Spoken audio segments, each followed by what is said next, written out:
चीज का एडवांटेज मिला, उन्होंने फायदा उठाया, उन्होंने इंटेलिजेंट क्रिकेट खेली है, जो उस जगह की रिक्वायरमेंट थी ना उसके हिसाब से खेली है, तो इसलिए मेरे ख्याल में वो फाइनल में पहुंचे हैं। और जहाँ ये बहुत डिबेट है कि अनड्यू एडवांटेज है एंड ऑल दैट, कौन सी अनड्यू एडवांटेज? आज तो अभी तक तो हमने एक दिन भी इधर प्रैक्टिस नहीं करी। हम तो प्रैक्टिस भी आईसीसी अकेडमी में कर रहे हैं, और वहाँ की कंडीशंस और यहाँ की कंडीशंस में 180 डिग्री का फर्क है। Some people are just perpetual cribbers man, they got to grow up. So I feel that ऐसा कुछ भी नहीं था कि हमारे को कोई अनड्यू एडवांटेज या हमने कुछ ऐसा प्लान किया था। पूरा टूर्नामेंट तो शिफ्ट नहीं हुआ, इंडिया के मैचेस थे वहां पे, सब टीम ने वहां ट्रेवल किया, पिचेस इनकी मर्जी से बनी, सब कुछ हुआ जिसकी वजह से इनकी टीम फाइनल में पहुंची। लेकिन ये अब आहिस्ता आहिस्ता सभी को बहुत अच्छी तरह ये बात रियलाइज हो गई है कि इस चीज का बेनिफिट तो इंडिया ले रहा है, पूरा बेनिफिट रह रहा है। देखिए, बात की थी ग्राउंड फिक्सिंग, ये भी एक नई चीज आती जा रही है इंटरनेशनल क्रिकेट में। पहले हमने देखी वर्ल्ड T20 में सारे मैचेस न्यूयॉर्क में, उसके बाद गयाना में, हम फ्लोरिडा जाएंगे। इसलिए आप अगर चैंपियंस ट्रॉफी में देखेंगे, टीमें पिंडी जा रही हैं, लाहौर जा रही हैं, कराची आ रही हैं, दुबई जा रही हैं, इंडिया एक ही जगह पर मौजूद है, एक ही होटल है, एक ही प्रैक्टिस एरिना है। और ये सब जो है वो इंडिया की वजह से, वो इंडिया अगर हम देखें कि एक तरफ उसने अपनी ताकत के जरिए चैंपियंस ट्रॉफी के मैचेस पाकिस्तान के नहीं होने दिए, दूसरी तरफ अपनी टीम की ताकत के जरिए चैंपियंस ट्रॉफी का फाइनल भी जो है वो पाकिस्तान से बाहर बुलवा दिया। इसे कहते हैं जो है वो, मैं समझता हूँ कि मैनेजमेंट कह लें, इसे कह लें कि जो वो चाहते हैं वो करके दिखाते हैं। अगर इनको एडवांटेज है, जो कि है, और रोहित शर्मा ने जो इंटरव्यू दिया वो उसमें कोई लॉजिक नजर नहीं आती है। वो भी मानता होगा, बट जाहिर है दुनिया को बताने के लिए हमारा घर नहीं है, हमारी जगह नहीं है, होम सीरीज नहीं है। हम यहाँ पर खेले नहीं है, मुझे याद नहीं है लास्ट हम कौन सा टूर्नामेंट इस स्टेडियम में खेले थे, और इनफैक्ट ऐसा कुछ भी प्लान नहीं किया था। मतलब अगर हम वहाँ की विकेट्स देखो और यहाँ की विकेट्स देखो, जमीन आसमान का फर्क है। सबसे पहले तो मैं इंडियन टीम को मुबारकबाद देना चाहता हूँ, फाइनल में पहुंचे। मैं जे शाह को मुबारकबाद देना चाहता हूँ, मैं बीसीसीआई को मुबारकबाद देना चाहता हूँ, मैं आईसीसी को मुबारकबाद देना चाहता हूँ कि आप लोगों ने जो पूरा प्लान किया था कि किसी न किसी तरीके से दुबई में पूरा टूर्नामेंट शिफ्ट हो जाए, वो हो गया। और हम जो हैं ये शिफ्ट हो जाए और हम इस कंडीशंस का पूरा फायदा उठाएं, क्योंकि 2017 में तो हम पाकिस्तान से फाइनल हारे थे। ये पूरा मौका है कि किसी तरीके से हम यहाँ पे फाइनल जीते। पाकिस्तान का हर फैन ये चाहता था कि आज किसी तरह से इंडिया को इस वजह से शिकस्त हो कि फाइनल 1996 के बाद आप लाहौर में एक बार फिर देखते, लेकिन अनफॉर्चुनेटली वैसा नहीं हो सका। ऑस्ट्रेलिया और पाकिस्तानी फैंस को बस समझना चाहिए कि बैसाखियों का सहारा लेना आप छोड़ दें, आप जहन से ये चीजें निकाल दें। हाँ, बैसाखियों का सहारा तो नहीं, लेकिन चले एक फाइनल तो इंटैक्ट था ना। अगर इंडिया अगर कहीं ना कहीं से हार जाता तो फाइनल तो कम से कम सर मेरिट को फोकस करना चाहिए। ये बताइएगा कि आप जब आए थे दुबई में खेलने के लिए, तो ये प्लान करके आए थे कि पूरा स्पिनर्स का ही जाल बचाना है, आपको कंडीशंस का पता था? देखिए, पहली बात तो ये है कि ये हमारे लिए उतना ही न्यूट्रल वेन्यू है जितना किसी और टीम के लिए। हम यहाँ पर खेले नहीं है, मुझे याद नहीं है लास्ट हम कौन सा टूर्नामेंट इस स्टेडियम में खेले थे, और इनफैक्ट ऐसा कुछ भी प्लान नहीं किया था। प्लान ये किया था कि अगर आप 15 के स्क्वाड में 2 स्पिनर फ्रंटलाइन स्पिनर पिक करोगे तो वो कुछ, अगर हम पाकिस्तान में भी खेलते हैं कहीं भी खेलते हैं, हम 2 स्पिनर फ्रंटलाइन स्पिनर पिक करते ही करते, क्योंकि सब कॉन्टिनेंट में ये कंपटीशन था।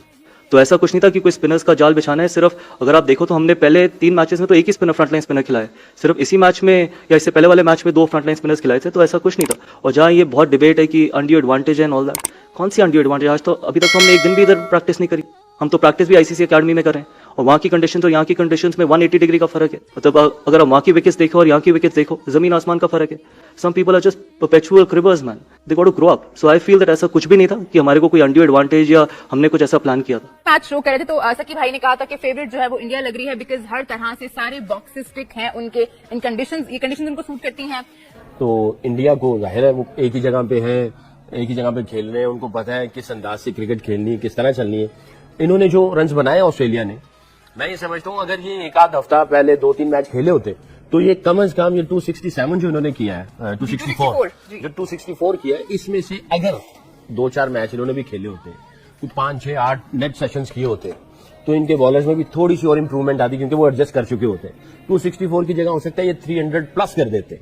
तो यही छोटे छोटे मार्जिन होते हैं जब आपको वॉल्यूम्स नहीं मिलते। तो आप जिस जगह पे ज्यादा क्लेमेटाइज हो जाएंगे, बॉल कर लेंगे, बैट कर लेंगे, आपको आइडिया हो जाएगा, आप एडजस्ट कर देंगे, आपको समझ आ जाएगी टाइमिंग, मोमेंटम, रिदम, कौन से एरिया में किस तरह गेन करनी। तो ये काफी अच्छे से है। मैं क्रेडिट अवे नहीं ले रहा इंडिया से, बहरहाल इनके ऊपर प्रेशर बहुत ज्यादा था, क्योंकि बहुत सारी बातें चल रही थी। मीडिया ने भी कहा, एक्सपेक्टर्स ने भी कहा कि इनको एडवांटेज है, जो कि है। और रोहित शर्मा ने जो इंटरव्यू दिया वो उसमें कोई लॉजिक नजर नहीं आती है। वो भी मानता होगा, बट जाहिर है दुनिया को बताने के लिए हमारा घर नहीं है, हमारी जगह नहीं है, होम सीरीज नहीं है। उसने वो बात तो कर दी, बट उसको भी पता है डीप डाउन उसके अंदर जो उसका कॉन्शियस है, जो पूरी टीम का जो जमीर है वो समझता है, जिसने क्रिकेट खेली वो समझता है। ये जो लोग बैठे हुए हैं ऐसे नहीं है जब आज सुबह उठ के आए और उन्होंने टीवी पे बैठ के ये बात कर दी, उन्होंने पूरी जिंदगी दी हुई है। अगर 20-25 साल क्रिकेट खेली तो 20-25 साल क्रिकेट को देख के उसके ऊपर कमेंट्स नहीं हुए, तो 50 साल का एक्सपीरियंस है। वो 50 साल के एक्सपीरियंस की बेस के ऊपर बात कर रहे हैं कि वेन्यू पे एक जगह पे जो टीम बैठी पड़ी है और जो दूसरों को ट्रेवल करना पड़ रहा है, उसमें अगर आप 1% का भी उनको एडवांटेज मिल जाए तो 1% करंट सिचुएशन में बहुत बड़ा होता है। इनको आई थिंक मेरा ख्याल है 30-35% जो है ना, टॉस अगर आ जाए या कोई और चीजें मिल जाए जिसमें टॉस में भी 5-10-15% एडवांटेज मिलता है, इनको 25 से 30% एडवांटेज ज्यादा है। मैं ये समझता हूं अगर ये यहाँ पे खेले होते तो 300 प्लस करते, ये इनको पकड़ सकते थे। जो सकलैन बात कर रहे हैं ना कि जो आपने 20 दिन की प्रैक्टिस की है, अब मसला ये है कि जी बात दुबई की वेन्यू की नहीं है। अब लाहौर में भी अगर पाकिस्तान सारे मैच लाहौर में ही खेल रहा था तो पाकिस्तान को एडवांटेज हो जाता, क्योंकि ये जरा विकेट के यूज टू हो जाते। ये अब विकेट के यूज टू हुए थे, इनको पता था कि इस पिच पे रन्स किस तरह बनने हैं। अगर उन्हें किसी चीज का एडवांटेज मिला, उन्होंने फायदा उठाया, उन्होंने इंटेलिजेंट क्रिकेट खेली है, जो उस जगह की रिक्वायरमेंट थी ना उसके हिसाब से खेली है, तो इसलिए मेरे ख्याल में वो फाइनल में पहुंचे हैं। इंडिया फाइनल में पहुंच गया कि इंडिया को फायदा होगा क्योंकि ये यहाँ पहले से है, लेकिन ये अब आहिस्ता आहिस्ता सभी को बहुत अच्छी तरह ये बात रियलाइज हो गई है कि इस चीज का बेनिफिट तो इंडिया ले रहा है, पूरा बेनिफिट रह रहा है। देखिए बात की थी ग्राउंड फिक्सिंग, ये भी एक नई चीज आती जा रही है इंटरनेशनल क्रिकेट में। पहले हमने देखी वर्ल्ड T20 में सारे मैचेस न्यूयॉर्क में, उसके बाद गयाना में, हम फ्लोरिडा जाएंगे। इसी आप अगर चैंपियंस ट्रॉफी में देखेंगे टीमें पिंडी जा रही हैं, लाहौर जा रही हैं, कराची आ रही हैं, दुबई जा रही हैं, इंडिया एक ही जगह पर मौजूद है, एक ही होटल है, एक ही प्रैक्टिस एरिना है। उसके बाद अब जो एक नई चीज भी दिखाई दी, वो हम बहुत बोलते हैं ना मैक्सवेल वेरी वेल।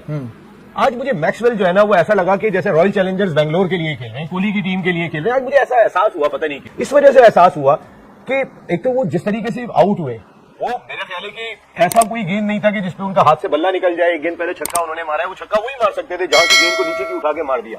फिर कोहली का जो उन्होंने हाथों का डॉली कैच छोड़ा है, बार बार मैक्सवेल को दिखा रहे थे, उसके बाद वो कोहली से तो आप कहना क्या चाह रहे हैं नसीम भाई मैक्सवेल के बारे में? मुझे ऐसा लग रहा है कंफ्यूज हो रहा है। आईपीएल का लुक्रेटिव कॉन्ट्रैक्ट, देखें ये इंटरनेशनल क्रिकेट में एक और ऐसी चीज है, सारी दुनिया की क्रिकेट जैम हो जाती है, सारी दुनिया की क्रिकेट रुक जाती है।